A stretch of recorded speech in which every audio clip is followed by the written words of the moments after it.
Hello and welcome to the Grand Line Review, your source for everything One Piece. My name is Liam, but my toaster is currently nameless. So if you have any ideas for toaster-based names, then please do put them in the comments. But we are here to examine chapter 1021, which is probably the only chapter in recent chapter history that has seriously what the F to me. Because I don't care who you are, nobody expected whatever this was. And to be clear, what this was amazing. But the out-of-context summary for the chapter is as follows. Hell on Earth. Nico Robin is currently under investigation for identity theft after reports of plagiarism have emerged. Of note is that Black Maria was big, so Robin became big. Black Maria has horns, so Robin grew horns. Black Maria took her top off, so Robin forgot to dress herself. Anything a spider can do, Robin can apparently do better. Meanwhile, unaware of the scandal brewing, Monkey D. Luffy is currently ingesting some delicious swamp meat, whilst Momonosuke is begging Shinobu to make him bigger, but in a non-sexual way.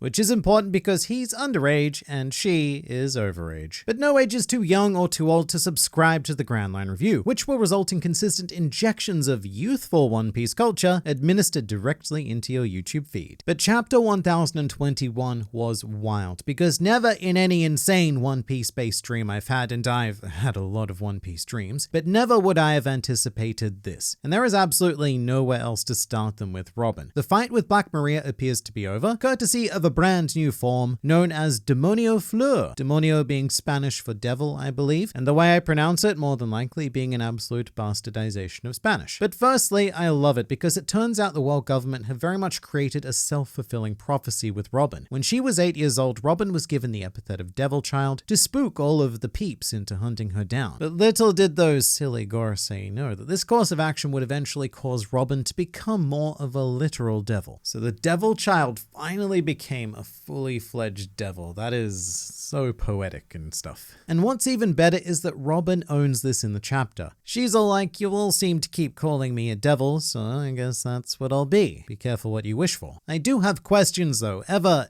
so many questions. Because it's a beautiful form and all, but I can't help but wonder exactly how it's created. Like at this point, I have to assume it's made out of hundreds and hundreds of regular sized Robin arms, perhaps even other body parts. We do tend to focus on hands a lot, but she can literally sprout anything she owns. Or is this more like a thing where her devil fruit abilities are so great that they can spawn any organic matter, like wings, for example? But what's more interesting about this form is that it doesn't appear to be like a giant Robin clone like we saw previously. I might be wrong here, but this giant demon appears to be Robin rather than a demon clone. Almost as if Robin has coated herself in some sort of biological mech made of hands and other assorted skin things. Because we only see the demon form. We don't see if Robin's real body is just hanging out elsewhere, and then when Brook does finally find her, her real body is in the same spot as the demon was. It's quite confusingly cool, and that's not even the most craziest of parts, because due to all of the funky shading, we now do need to legitimately ask the question of whether or not Robin is using armament haki, because the effect is cool. I like the shadowy demon devil. It's very, very Black Clover, and I suppose this is something that won't really be answered until the anime does its thing, but could the blackening effect be haki, and if not, then what? I should note that the fan-colored version of this panel done by the ever-lovely Greiish, but in her version she elected to portray the haki effect, which hey, may or may not be the case, but a choice did need to be made. I mean, I don't think it would be the most ridiculous thing in this world, especially because this chapter does clear up something we've speculated on for quite some time, which is that yes, Robin did quite literally train with the Revolutionary Army, even if only minimally. Which, by the way, was a very cute flashback. It's not what I so desperately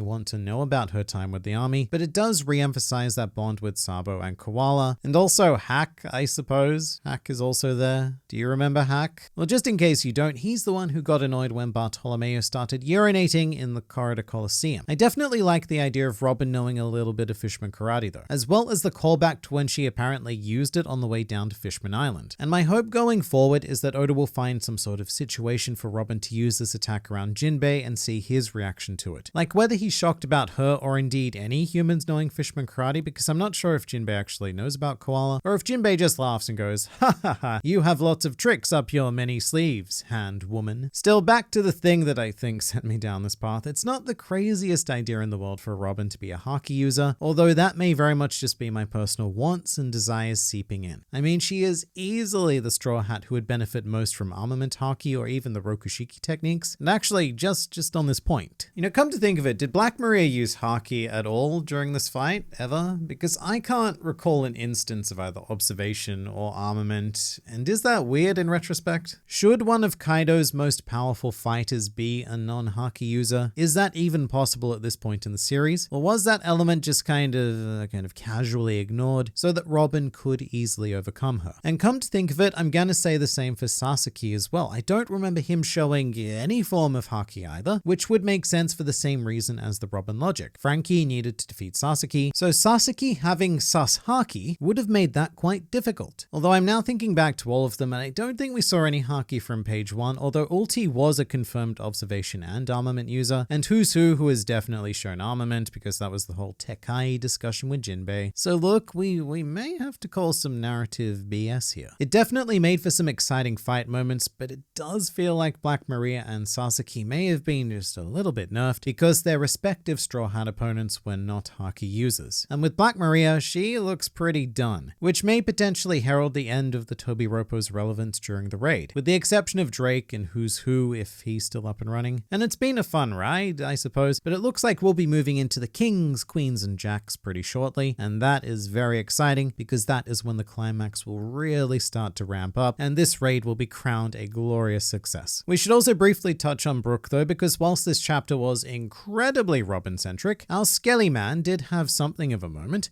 where in one beautiful, musically inspired shot, he took down literally everyone, including a number. Oh, and just on the number actually, in my last review I did state in my reaction that it looks like Robin one-shot her, and as a result that the numbers are becoming much more worthless in retrospect. And of course she wasn't one-shot, but looking back on how easily she was dealt with in this chapter, I'm gonna hang on to that opinion. The numbers are just bigger versions of all of the other fodder. Like fancy, pitiful mini-bosses. Is there a boss under mini-boss, like a demi-boss or something? Because they're not quite mini-bosses. However, I will admit that Oda does use them to pull off some very nice art, and this single-page feature of Brook is fantastic. There's a great sense of scale striking through all of these Maria minions, which is really only made possible because Number Chick is big. What I also like is that Brook won his fight in a very sneaky manner. He didn't have some sort of epic final clash in the same way that your typical Zoro, Sanji, or Luffy would. He just very casually and masterfully cleaned this fight up, like a janitor encountering a coffee stain. Brook is such a troll. Not only did he take everyone down in a single attack, but he also somehow found the time to draw a treble clef. Or at least, I think it's a treble clef. Full disclosure, I know sweet FA about music, except that I do like some of it. Music is nice. Except for the music that is not nice.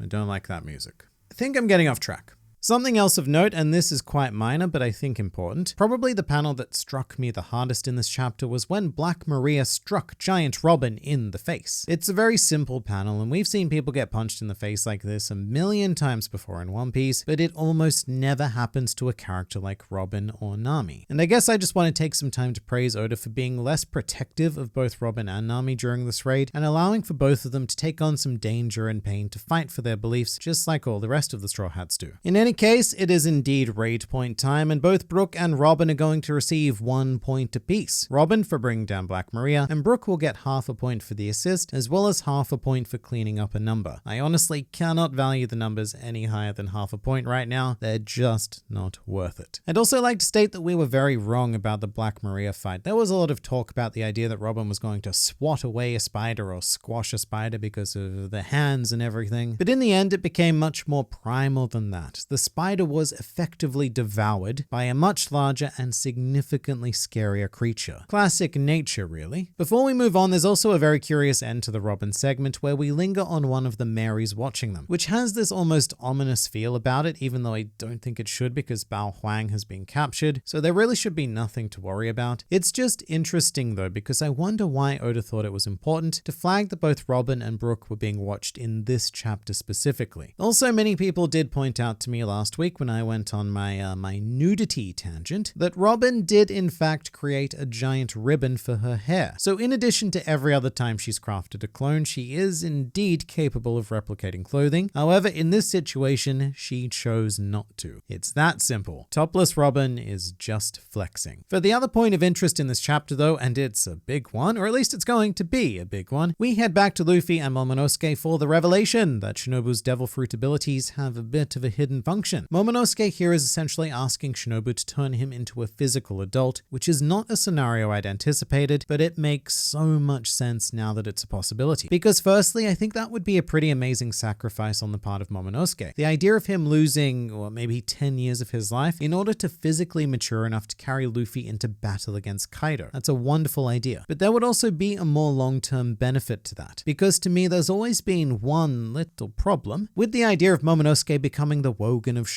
oh my god, Wogan? Shogun of Wano. Oh dear. Because to me, there's always been one little problem with the idea of Momonosuke becoming the Shogun of Wano, which is obviously that he's an ill-equipped child. He needs time to grow and to learn, but now we have the chance to achieve one of those factors quite easily. If he were to at least physically ascend to adulthood, then he could easily become the Shogun of Wano, just with a slew of trusted advisors to help him do all of the mental stuff. It's actually a very exciting idea, although I do have to say it, the first thing I thought of when seeing this was Jewelry Bonnie. So he becomes an adult, right? But then the Straw Hats eventually do something with Jewelry Bonnie, and then they can get her to like shrink him right back. And I hope not. I hope that Momonosuke becomes an adult and we just stay that way. Although it is interesting to note that there is an in-world solution to him losing the years of his life. Then again, to be fair, we still know very little about Bonnie's fruit. Her powers could be time limited or limited in other ways. Another reason why I like this revelation though is that it starts to put the Hiyori stuff in place, maybe. Because for reasons unknown, she did refuse to meet with everyone prior to the raid. But thinking about it now, it would be quite touching if the first time Hiyori and Momonosuke saw each other were as adults. I think there's a very nice moment to be had there. Although I sincerely hope that that isn't the only reason why Hiyori has been so removed from everything on Wano to this point. And meanwhile, look, I cannot believe it, but Karibo did actually have an entire banquet stored in his swampy chasm. So look, it's been over a decade, but he is finally serving some sort of decent purpose. I swear, if Oda introduced Karibo all the way back on Fishman Island just to have a payoff for feeding Luffy on Wano, then that is the most masterful sub-thread that has ever been instituted in all of storytelling. Karibo was a secondary antagonist of Fishman Island, and he then went on to have his own 46-page cover story just to place him on Wano, all potentially for the sole purpose of providing Luffy with delicious meats. So when this battle is won, just you remember that Karibo was every bit as integral to success as anyone,